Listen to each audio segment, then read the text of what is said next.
This Family Life News podcast is made possible by the support of listeners like you. It's the Noon Report from Family Life, bringing a Christian worldview to what's happening in New York, Pennsylvania, across the country, and around the world. Weather with Kevin Williams, and faith-focused feature stories with the Family Life News team. Now, here's what's happening. Help is on the way. Good afternoon. Welcome to the broadcast. That is the message President Trump is sending to anti-government protesters in Iran. What's the end game? The end game is to win. I like winning. The president interviewed by CBS News as the death toll in Iran reaches into the thousands. This follows a month-long brutal crackdown by the Islamic regime there. They want to have protests, that's one thing. When they start killing thousands of people, and now you're telling me about hanging, we'll see how that works out for them. It's not going to work out good. The president speaking last night about planned executions being hastily arranged by Tehran's tyrannical ruler. We will take very strong action if they do such a thing. Correspondent Elizabeth Palmer. Tehran is absolutely blanketed with security, police and paramilitaries.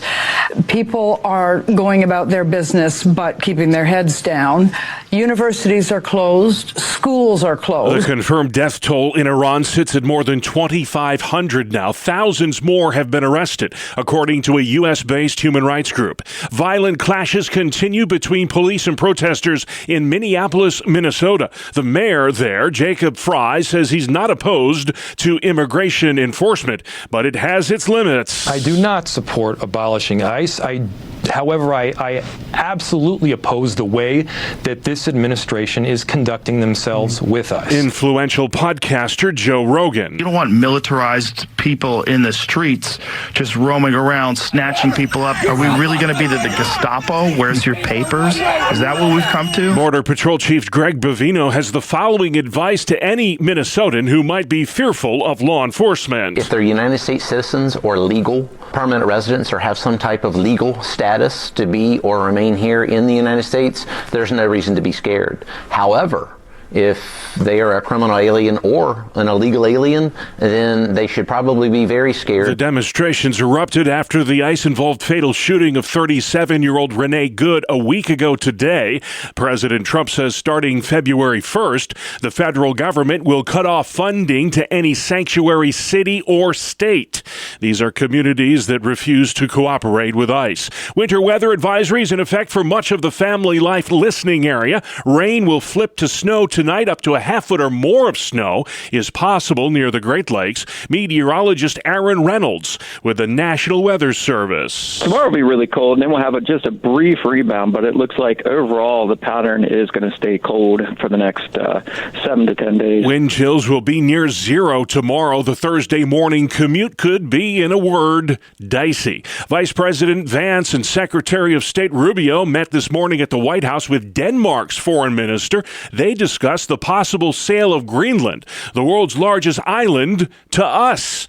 The Trump administration wants it for strategic purposes. Denmark and Greenland have strongly rejected the idea, emphasizing that Greenland is part of Denmark and covered by NATO, and insisting the island is not for sale. While they remain open to expanded U.S. military cooperation, the standoff has raised alarms about the potential diplomatic fallout and the immediate crisis it could pose for NATO. Olivia Gaza's reporting. In northern Thailand today, a construction crane fell onto a passenger train, causing significant damage. It collapsed onto the line, actually onto the train as it passed. It appears to have crushed at least 2, maybe 3 carriages. It derailed the train. It's massive, this equipment. So if part of it fell, it would have done a lot of damage. And it appears, from what we've seen, that one of the carriages at least caught fire and looks quite badly burnt. The BBC's Jonathan Head in Bangkok. Some of the injured are very seriously injured, so they're being treated in the hospital. Everyone has now been extracted from the wreckage of the train, so the authorities are now simply working out what they're going to do with this massively mangled wreckage that completely blocks the railway line. The fiery derailment killed at least 30 and injured 60 more. On Capitol Hill, a House committee is vowing to bring contempt of Congress charges to former President Bill Clinton and his wife Hillary. It's because of their refusal to answer questions under oath about their relationship with the late child sex trafficker Jeffrey Epstein. He visited the White House. Jeffrey Epstein visited the White House 17 times while Bill Clinton was president. That's Kentucky Congressman James Comer, chair of the House Oversight Committee. 4 astronauts are vacating the International Space Station because one of them got sick in orbit last week. Space consultant Christian Davenport. When you're in space and you're 240 miles away in orbit, if you have a medical issue, even if it's not something that's dire an emergency, they're going to make sure that the astronauts are cared for and come home safely. The crew will undock from the ISS this afternoon and is expected to splash down in the Pacific Ocean off the coast of California early tomorrow. Still to come on the Noon Report, changing of the guard in the Berg, highlights from the Hochul speech, and snuggling sheep is catching on at the Pennsylvania Farm Show. Good afternoon. I'm Kevin Williams. Make no mistake about it, by this time tomorrow, winter will have returned in full force. Forecast details are coming up in 10. Okay, Kevin, we'll look for you then. Big sports news to pass along in case you missed it for just the third time since the 1960s. The Pittsburgh Steelers are looking for a new coach. Here's Family Life's Brian Query. After 19 seasons, Mike Tomlin stepped down Tuesday as the head coach of the Pittsburgh Steelers. Tomlin released a statement saying it was an honor to lead the franchise, calling the Steelers a huge part of his life. He finishes his tenure with a record of 193 wins, never posting a losing season, and ranks among the NFL's all-time winningest coaches. Team president Art Rooney II praised Tomlin's leadership and legacy. Despite recent playoff struggles, Tomlin helped deliver a Super Bowl title and remained the league's longest tenured coach with one team until his resignation. Brian Query, Family Life News. All right, hard to imagine the Steelers without Mike Tomlin. Thank you, Brian. Now to New York, where Governor Hochul focused on safety and affordability in her State of the State speech yesterday. The state of the state in New York is strong. Hochul in Albany announcing sweeping proposals to make New York more affordable, including investing $1.7 billion toward achieving universal affordable child care and statewide pre-K. I want New York to be the #1 place for anyone to start a family and build their future right here. Hochul's also vowing to crack down on ghost guns and to launch new online protection for kids. Let's block direct messages from would-be child predators, #1. Let's disable AI chatbots. I'm Sarah Lee Kessler. And efforts afoot in Pennsylvania to change the start time of school for some. The bipartisan bill would allow districts to implement later start times for 6th to 12th grade students. This bill is in response to studies that show adolescents require an average of 8 to 10 hours of sleep a night for optimal academic performance. Opening statements got underway yesterday in the trial of Michael Fisher in Utica, New York. The former prison guard is accused of manslaughter for the beating death of an inmate at the Marcy Correctional Facility in December of 2024. Robert Brooks was beaten to death right in front of this defendant. He did nothing. Onondaga County District Attorney William Fitzpatrick is serving as special prosecutor in the trial. Scott Eisman is Fisher's attorney. Mr. Brooks was killed unjustifiably. You're going to see the people who killed him. You're going to see the blows that did it. And Mr. Fisher had nothing to do with it. Fisher is the last defendant to face trial for the fatal beating of Robert Brooks, a beating that was captured on video. Pennsylvania Senator Dave McCormick says the woman who was killed in an ICE-involved shooting in Minneapolis a week ago today acted inappropriately.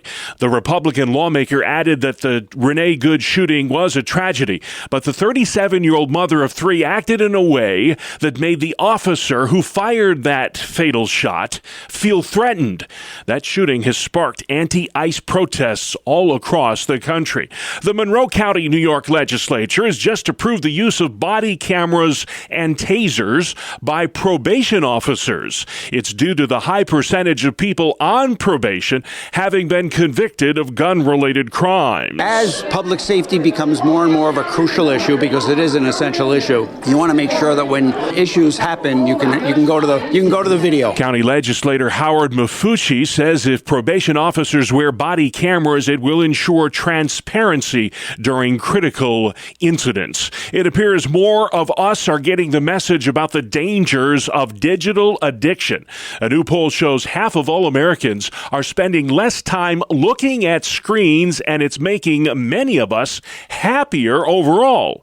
Here's reporter Monica Nelson. A new survey from Talker Research finds that Gen Z is actually leading the charge when it comes to unplugging, with more than 60% intentionally putting down the smartphones. Those numbers start going down the older people are. People who report spending too much time online feel less connected and more anxious, while those who intentionally take time to log off report feeling more productive and present. I'm Monica Nelson. All right, thank you, Monica. Forget counting sheep. How about snuggling sheep? It's a fan favorite at the Pennsylvania Farm Show. The Sheep and Wool Growers Association is offering free sheep snuggles at this year's Farm Show in Harrisburg. All you have to do is sign a waiver like 5-year-old Harper did. I think they're really soft, and I think they're really warm, and especially the little one because she's cute.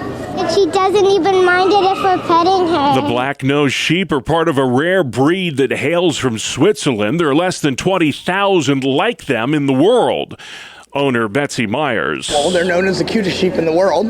In their home country of Switzerland, they are a dual-purpose breed for meat and wool. Over here, they're basically fiber and pads. There are less than 600 of these black-nosed sheep here in the States. The Farm Show runs through Saturday if you care to snuggle a sheep or two. Sports news next. We call it the 2-minute drill on the Family Life Noon Report.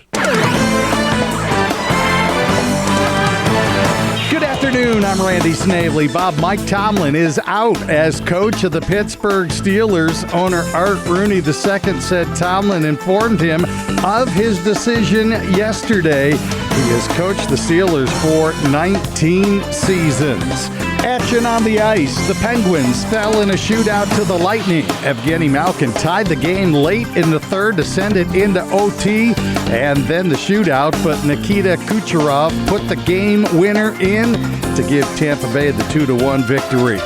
You score 3 goals in a period, you think your team's probably in pretty good shape. Well, the Islanders did that. They scored 3 times in the second, but Winnipeg scored 4 times in the same period, and the Jets went on to beat the Isles 5-4. New York's point streak over after 4 games. Elsewhere on the ice, Ottawa edged Vancouver 2-1. The Caps won a shootout against the Canadiens 3-2. Calgary fell to Columbus 5-3. The Bruins shut out Detroit 3-0. The Blues also won a 3-0 game against the Hurricanes. Nashville edged Edmonton 4-3. The Mammoth no trouble with the Maple Leafs 6-1. And the Ducks beat the Stars 3-1. In the NBA, Jamal Murray had the high score of the night. He had 35 points along with 9 assists, and he led the Nuggets over the Pelicans 122-116. The Heat down Phoenix 127-121. The Rockets 119-113 winners over the Bulls. Minnesota all over Milwaukee 139-106. The Thunder took down the Spurs 119-98. The Lakers blew out Atlanta 141-116. And Golden State, a 119-97 winner over the Trailblazers. That is a look at sports. All right, thank you, Randy. Still to come on the Noon Report for a Wednesday. Trump to Iran. Help's on the way. Good news for cancer patients and how to develop an attitude of gratitude in 2026. We're talking about that on Inside Out with Martha Manikas Foster right after this. Welcome to Breakpoint, a daily look at an ever-changing culture through the lens of unchanging truth. For the Colson Center, I'm John Stonestreet. Technology gurus certainly differ when it comes to the destructive potential of AI, government power, and humanity's future. Some, like Noah Yuval Harari, are all in, embracing the promises of youth, peace, and prosperity. Others are more measured, such as Elon Musk, who looks forward to the day that people can download their minds into robots, but also worries that AI could go rogue. Peter Thiel is one of the most interesting cases. A recent episode of the Theology Podcast rightly described Thiel as a theologically curious tech bro who has introduced the word Antichrist back into popular conversations, all while warning of AI's capabilities. Thiel also thinks that AI is the best way to fight this monster. In an interview with Peter Robinson of the Hoover Institution, Thiel suggested that only fear of chaos like war, famine, and disease, what he called Armageddon, could lead otherwise free-thinking people to give up their liberty to a strong man, i.e. the Antichrist, who promises them safety. A more recent article in First Things, co-authored by Thiel and Sam Wolf, argued that when faced with picking the lesser of two evils, don't. And I quote, "For philosophy, the question one world or none has but one answer, better read than dead. Theology reformulates the question Antichrist or Armageddon. Neither," the Christian replies. He prays for new miracles, new technologies, strange new possibilities. Not necessarily clear, but had Thiel stopped there, he would have added something constructive to an essential conversation. All of us should consider just how today's helpful technologies could become tomorrow's tyranny. In his book 2084 and the AI Revolution, Oxford mathematician and apologist John Lennox issued a similar warning, quote, "The way world politics are going, it's not hard to imagine that political power will be concentrated into the hands of fewer and fewer people, which could potentially lead to a world state controlled by a single person with extraordinary authority," end quote. But as a subsequent Wall Street Journal article summarized, Thiel's thinking hasn't stopped there. It hasn't stopped at merely considering what might be the source of our collective doom. And I quote, "To simplify, Thiel sees more apocalyptic risk to humanity from those who would stop AI than from those who would promote it," end quote. In other words, the only way to fight a world-embracing oppressive regime, Thiel believes, is to push the development of the very artificial intelligence that could make such tyranny possible in the first place. Now, a classic plotline of Greek tragedy is when the flawed hero runs headlong into his fate, all while trying to avoid it. In fact, the Greeks had a word for that kind of self-assurance, the kind that blinds you, hubris. C.S. Lewis identified the modern version of hubris as often being chronological snobbery, and he also suggested a very helpful antidote for it. Quote, "The only palliative is to keep the clean sea breeze of the centuries blowing through our minds. And this can be done only by reading old books. Not, of course, that there's any magic about the past. People were no cleverer than they are now. They made as many mistakes as we, but not the same mistakes," end quote. In the face of such dire warnings about the future, this advice to read old books can seem quaint. However, we need to be reminded by Tolkien how even the best of us can be tempted by power. We need to hear again from Lewis just how the danger of oppression often comes through appeals to advancement. Now, of course, we'll need more than just old books if we're really going to resist the dangers of techno-tyranny, but we're not going to make it without the perspective those books provide. And speaking of old books, there's certainly no more helpful one than the Bible, which warns us of hubris and reminds us that history is not ultimately in our hands in the first place. From that old book, there's hope, grounded in the person and work of Jesus Christ. That hope is the real antidote to both hubris and despair. For the Colson Center, I'm John Stonestreet with Breakpoint. All right, thank you much, John. Let's head outside. Meteorologist Kevin Williams. Here is your family life forecast for this afternoon. Cloudy with some rain or showers. Wet snow then mixing in higher elevations of western New York and northwest Pennsylvania. And then turning much colder and blustery tonight and tomorrow. Early rain for some, then snow and flurries overnight. Low temperatures tonight dropping toward 20 into the teens tomorrow with sub-zero wind chills. An inch or less in eastern Pennsylvania south of I-80, but close to a foot in some spots along the south shore of Lake Ontario. Looking at it Friday, variably cloudy, a bit of snow or flurries, and a high of 25 to 30. All right, about to get interesting around these here parts. Thank you, Kevin. This is the Noon Report. I'm your host, Bob Price. Here's what's happening Wednesday, January 14th. The death toll is rising from Iran's crackdown on anti-government protests. Those protests have been going on for nearly a month now. President Trump says to the demonstrators, hang in there. Help is on the way. Keep protesting, take over your institutions if possible, and save the name of the killers and the abusers that are abusing you. You're being very badly abused. Tens of thousands of Iranians have been arrested, according to a U.S.-based human rights group. Iran plans to begin public hangings soon. Vice President Vance holding high-level talks at the White House today with the Foreign Minister of Denmark. Secretary of State Rubio is also there. At issue, the possible sale of Greenland Greenland to us. The Danes who own the island say Greenland is not for sale, but they'd be happy to expand the U.S. footprint there. The Trump administration fears if we don't buy it, Russia or China will, and that would be bad news for us. Tensions are flaring once again in Minnesota over federal immigration enforcement efforts. 16-year-old Sam Loomis was an eyewitness to an ICE raid in the Twin Cities last night. It seemed like a war out there. They were shooting pepper balls, throwing tear gas, tackling people, smashing windows. Protesters clashed with police a week after the ICE-involved fatal shooting of a Minneapolis mother of three. NBC's Shaq Brewster has more on the mayhem. Federal agents using flashbangs and a sudden show of force, confronting a line of protesters outside a federal building in St. Paul, Minnesota. While in Minneapolis, mounting anger. Last night, a crowd gathering outside a hotel where protesters thought ICE agents were sleeping. All part of the fallout from the killing of Renee Nicole Good by an ICE agent a week ago today. Yesterday, 3 prosecutors with the U.S. Attorney's Office in Minnesota resigned over the way the investigation into the Good shooting is being handled by the Justice Department. President Trump is cutting off federal funding to so-called sanctuary cities and states that support sanctuary cities. Here's reporter Scott Pringle. Trump says federal funding will be denied to the cities and states that limit cooperation with ICE, including New York and New Jersey, starting February 1st. They do everything possible to protect criminals at the expense of American citizens, and it breeds fraud and crime and all of the other problems that come. New York City Mayor Zohran Mamdani, he responded saying our values and our laws are not bargaining chips. He's reached out to the Trump administration on the matter. A spokesperson for Governor Kathy Hochul says New York will work with the federal government to go after dangerous criminals, but not support their aggressive attacks on hardworking families.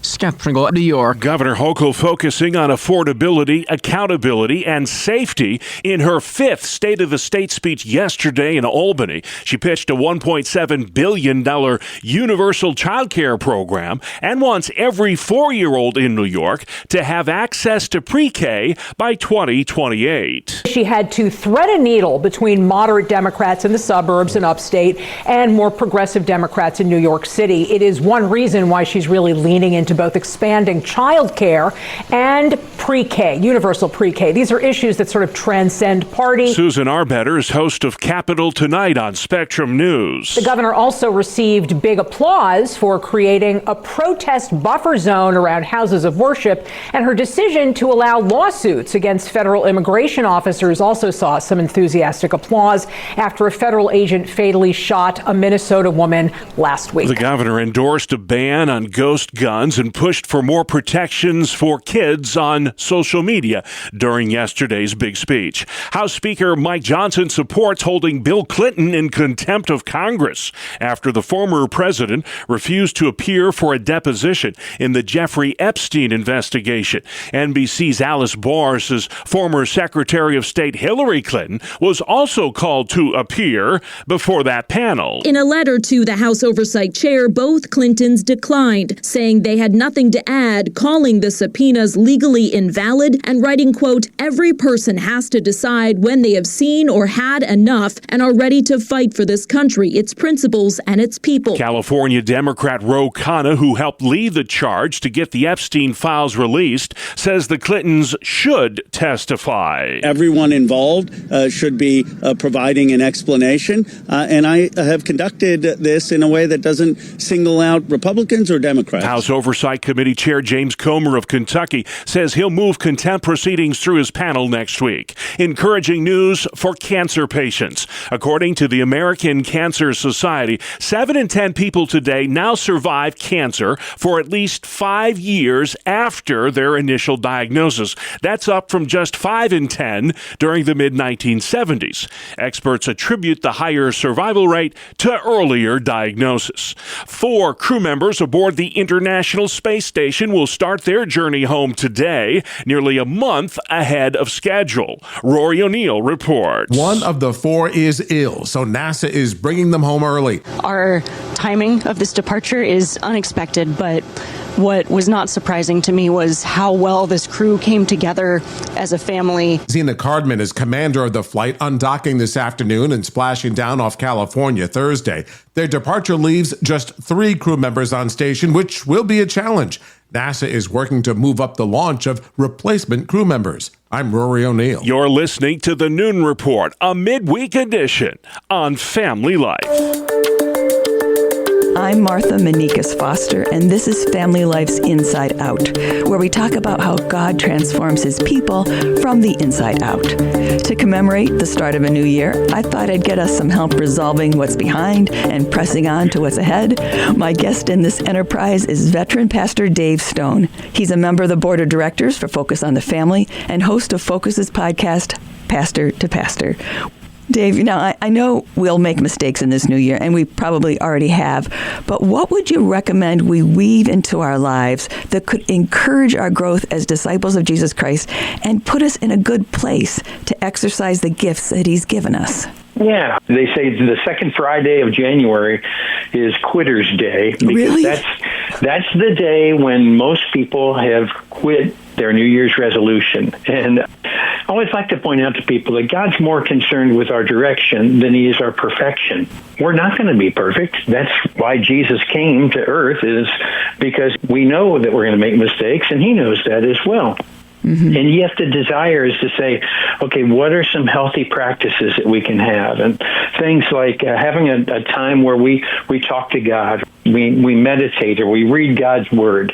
And I think some healthy habits that go with that are just trying to be in the same place, doing that at the same time, trying to do whatever we possibly can to make certain that the good things of this world don't crowd out the best thing. And that's the challenge that I face, is continuing to prioritize the Lord and my time with him. I say and claim that you're number one in my life, that you're at the center of my life. What are some healthy ways that I can reflect what I say that I believe?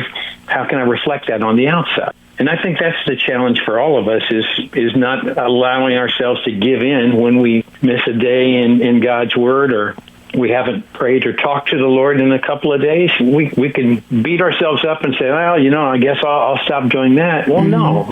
And so making an appointment, a particular place, a particular time, so that it fits right into the schedule. It's like a block in our morning or evening schedule that we don't miss, like we wouldn't miss an appointment with a friend. Am I reading this right? Yeah, I love that. I love that word. Some people would say, oh, well, you're making this like a transaction, and you're making this like, well, no, if it's in my schedule, it's in my life.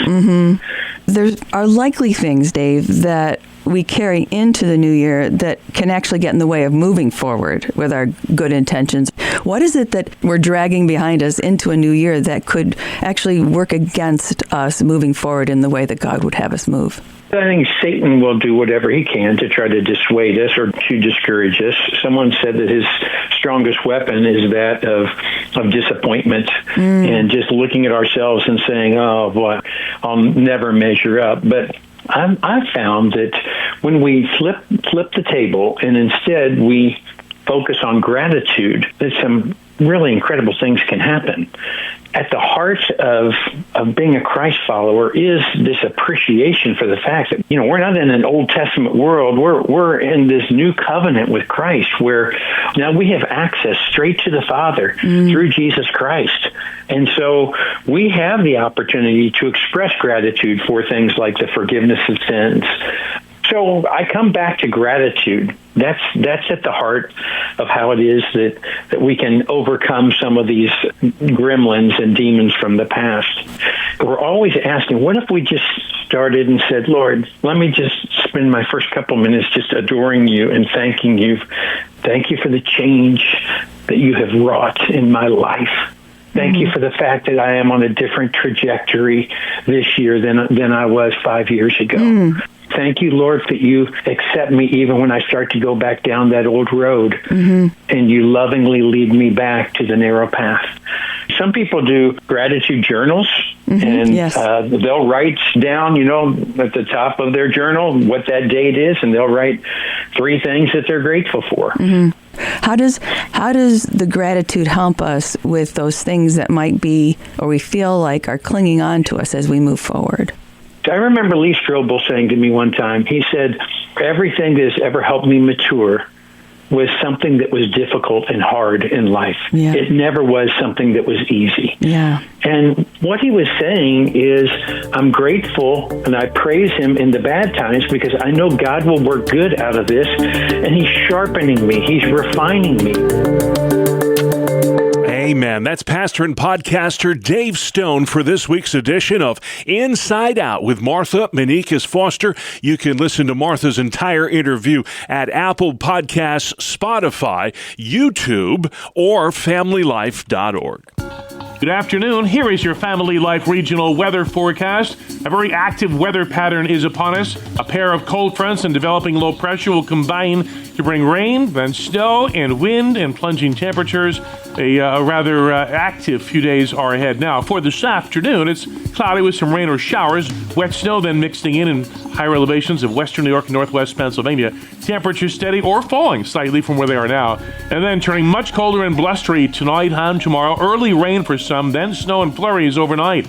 Low temperatures tonight dropping toward 20 into the teens tomorrow with sub-zero wind chills. Now, total snow accumulations for the event from tonight through tomorrow, an inch or less in eastern Pennsylvania south of I-80, but close to a foot in some spots along the south shore of Lake Ontario. Looking at a Friday, variably cloudy, a bit of snow or flurries, and a high of 25 to 30. All right, Kev, guess I have to find where I left that snow shovel. I was hoping I wouldn't have to use that again. Oh, well. Finally, at noon today, cracking knuckles. May be annoying, but it's not harmful to your health. You might be happy to learn that. Reporter Bree Tennis. Harvard Health says the sound is from gas bubbles in joints popping. And after you pop, you can re-pop in about 30 minutes. There's no adverse effects to the knuckle cracker, but there is to others. A study by Northwestern Medicine says about 50% of us crack knuckles, but the sound annoys 80%. If you're among the joint crackers, check that the coast is clear, and then get cracking. I'm Bree Tennis. I never could develop that skill of cracking knuckles. Thank you very much, Bree. And just like that, we're out of time. That's our world, the world we live in. Wednesday, January 14th. I'm Bob Price. Family Life News. You've been listening to the Noon Report, heard weekdays on Family Life. Thank you for listening. Thank you for listening to this Family Life News podcast. If you've been encouraged by what you've heard, please share it with others and click the subscribe button to automatically receive future episodes. Family Life is a listener-supported ministry. Podcasts like this are made possible by your financial partnership. Find out more at familylife.org.